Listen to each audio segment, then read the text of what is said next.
नमस्कार दोस्तों, मेरा चैनल कथा भक्ति सागर में आप लोग का स्वागत है। आज हम एक पंडित जी और पंडिताइन की कथा सुनेंगे। एक गांव में एक पंडित जी और पंडिताइन जी रहती थी।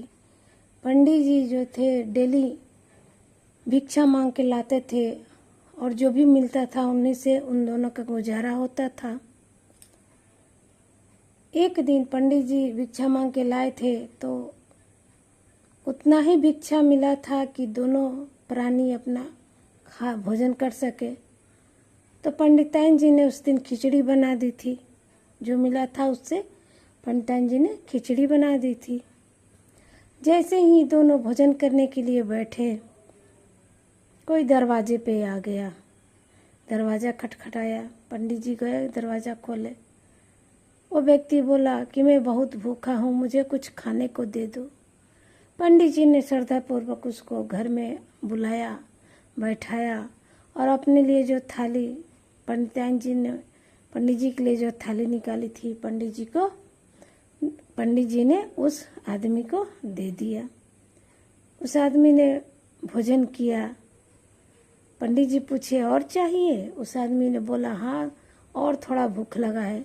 पंडिताइन जी वाला भी थाली पंडित जी उसको दे दिए। वो आदमी खाना वाना खा के अपना चल दिया, खुश होके। उसका आत्मा तृप्त हो गया, खुश होके वो चल दिया।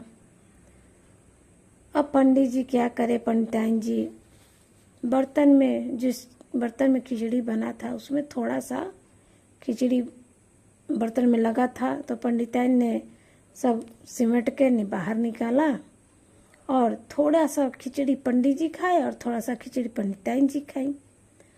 खा के जब पंडित जी हाथ धो रहे थे बाहर, तो वहाँ एक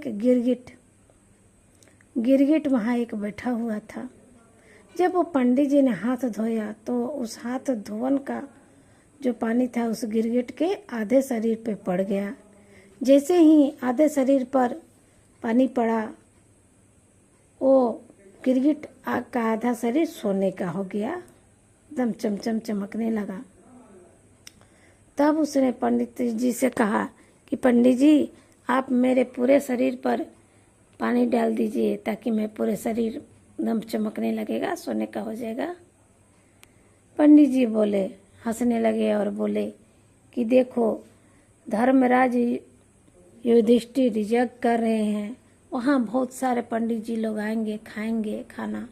तुम वहाँ जाओ, वहाँ पर तुम बैठना, हाथ आदमी धोएगा तो तुम्हारे ऊपर पड़ जाएगा, तो तुम पूरे सोने के हो जाओगे। गिरगिट अपना उछलता कूदता एकदम मस्त गया धर्मराज जी के यज्ञ में। वहाँ यज्ञ शुरू हुआ, खत्म हुआ। कितने पंडित जी लोग खा के गए, आए, खाए, गए। कितने का धोवन उस गिरगिट पे पड़ा, लेकिन गिरगिट ज्यों का त्यों था, वो सोने का नहीं बना। तब धर्मराज युधिष्ठिर को बहुत घमंड हो रहा था कि मैंने बहुत बड़ा यज्ञ किया है, मैंने इतने पंडित को खिला दिया, दान दे दिया, ये कर दिया, वो कर दिया। तब गिरगिट बोला कि महाराज, आपका यज्ञ अभी पूर्ण नहीं हुआ है, क्योंकि मेरा शरीर अभी पूरा सोने का नहीं हुआ है। एक पंडित जी के धोवन से मैं आधा का शरीर सोने का हो गया, लेकिन आपके घर तो कितने पंडित जी खाना खा लिए, लेकिन आपका शरीर, आपके घर के पंडित जी से मेरा शरीर सोने का नहीं हुआ।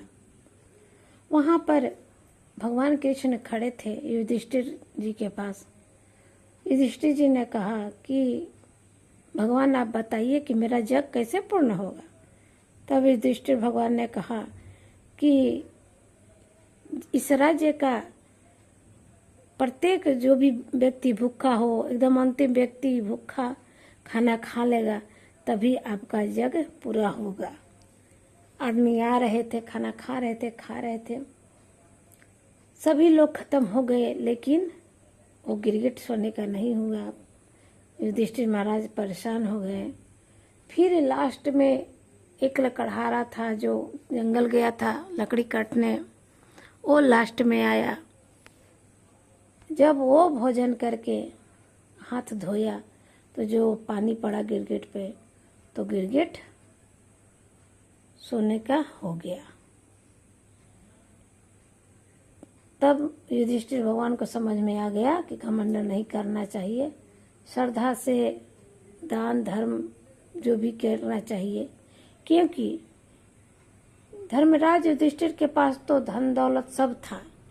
वो इतना बड़ा जग कर दिए, पंडित को खिला दिए, दान कर दिए, तो कौन सा बड़ा बात कर दिए। लेकिन बड़ा बात तो उस पंडित जी ने किया था कि उनके पास उसी मतलब थोड़ा सा ही खाना था, दोनों अपना पंडिताइन खा सकते थे, लेकिन उस भोजन को भी पंडित जी ने दान कर दिया। तो बड़ा दान तो पंडित जी किए थे। तो कहते हैं दोस्तों कि दान अमीरी गरीबी से नहीं होता है। गरीब आदमी भी अगर सच्चे मन से कुछ भी दान करे तो उसका फल उसको जरूर मिलता है। और धनवान दान कर रहा है तो वो तो धनवान है ही, इसमें कौन बड़ी बात है। तो कहने का इस कथा का अर्थ यही निकलता है कि अन्न का दान बहुत बड़ा दान होता है। अगर भूखे को आप भोजन कराएं, प्यासे को पानी पिलाए, तो इससे बड़ा कोई पुण्य नहीं है। जय हो धर्मराज युधिष्ठिर की।